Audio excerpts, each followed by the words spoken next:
you're watching bears, there is nothing else in the world. All other stresses, all other thoughts become secondary or disappear altogether. There is nothing else in the world besides that bear right there.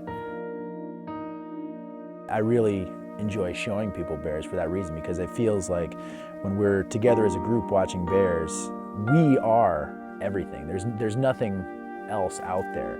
There's no traffic, there's no alarm clocks, nothing like that. It's all just that moment right there.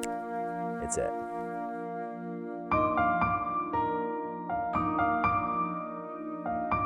I'm kind of the mediator between the bears and the group. People like to think a bear experience is black or white. This happens, this happens.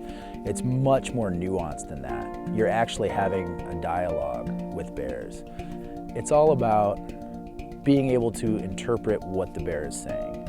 And they're excellent communicators. They'll tell you exactly what is on their mind. And you have to react appropriately. That's the most common thing that people don't realize before they come, is they tend to think they're removed from the wildlife. You are sitting there in this little bubble and it's not interacting with you.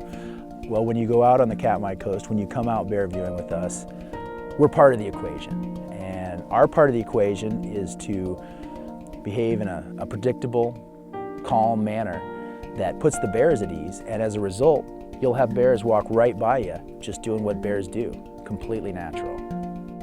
We're not really into meeting expectations. We tend to blow the expectations out of the water. Somebody says, oh, I'm gonna go see bears. We don't see bears. We are part of the wildlife viewing experience. Just being out there with a group of people and having the camaraderie, experiencing it together is pretty powerful. And it always amazes me how everybody can have one experience but interpret it completely differently. And so one of the fun things is going back to the ship in the evening and saying, well, what were you thinking when that bear did that? Or this is what I thought about this situation. Yeah, it varies dramatically person to person. Some people might be, oh, that was scary. And other people will say, oh no, that was the greatest thing I've ever seen. It's about the wild places and getting to these wild places. And there's no place in the lower 48 you can be this completely removed from everywhere else. It's looking for the new, it's looking for the wild, it's looking for what's around the next bend and what's in the next cove, what bears are we gonna see. It's about just getting out there and doing it. You know, you could, you could be sitting home watching this on TV, but no, you're not. You're going to do it. You're not going to let somebody else have this experience for you. The trappings of town just kind of fall away. Everybody comments and says, oh, so glad my cell phone doesn't work. So glad there's no internet. Suddenly you're more in tune with the tides and the winds than you are with the watch on your wrist.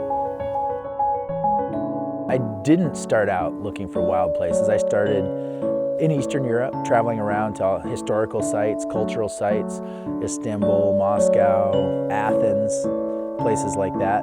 I enjoy that. I still enjoy going to those places and experiencing them. But for the rest of my life, the part where I'm not in a city, I prefer to be out.